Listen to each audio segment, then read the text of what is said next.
নির্মাণের হয়েছে মাত্র 1.5 বছর, কিন্তু এর মধ্যেই বেহাল হয়ে পড়েছে ধলাই গুরুদয়ালপুর সড়কের একাংশ।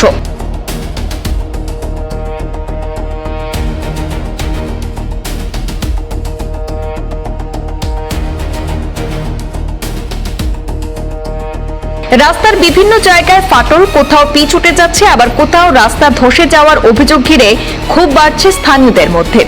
কাছাড় জেলার ধলাই থানার পাশ থেকে গুরুদয়ালপুর হয়ে ধুয়ারবন পর্যন্ত নির্মাণাধীন এই সড়কটি মুখ্যমন্ত্রী পক্ষীপথ প্রকল্পের আওতায় তৈরি হচ্ছে।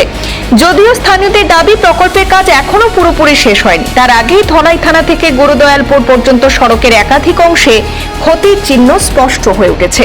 স্থানীয় বাসিন্দাদের অভিযোগ, নিম্নমানের নির্মাণ কাজ আর ঠিকাদারি সংস্থার গাফিলতির কারণেই এমন পরিস্থিতির সৃষ্টি হয়েছে। তবে এই অভিযোগের বিষয়ে সংশ্লিষ্ট ঠিকাদারি সংস্থা বা দায়িত্বপ্রাপ্ত কর্তৃপক্ষের বক্তব্য এখনো পর্যন্ত পাওয়া যায়নি। প্রতিদিনই সড়ক ব্যবহারকারী মানুষজন নিরাপত্তা নিয়ে উদ্বেগ প্রকাশ করেছেন। উল্লেখযোগ্য বিষয় হল, প্রাকৃতিক সৌন্দর্যের কারণে ধলাই গুরুদয়ালপুর সড়কটি অল্প সময়ের মধ্যে কাছাড় জেলার একটি জনপ্রিয় ভ্রমণ পথ হিসাবে পরিচিত পেয়েছিল। কিন্তু বর্তমানে রাস্তার বেহাল অবস্থা দেখে অনেকেই নির্মাণের গুণগত মান নিয়ে প্রশ্ন তুলছেন। স্থানীয়দের দাবি, ক্ষতিগ্রস্ত অংশ দ্রুত মেরামত করা হোক, নির্মাণ কাজের গুণগত মান নিরপেক্ষভাবে তদন্ত করা হোক এবং প্রয়োজনে দায়ীদের বিরুদ্ধে উপযুক্ত ব্যবস্থা নেওয়া হোক। পাশাপাশি তারা এলাকার বিধায়ক এবং সংশ্লিষ্ট প্রশাসনের দ্রুত হস্তক্ষেপও কামনা করেছেন।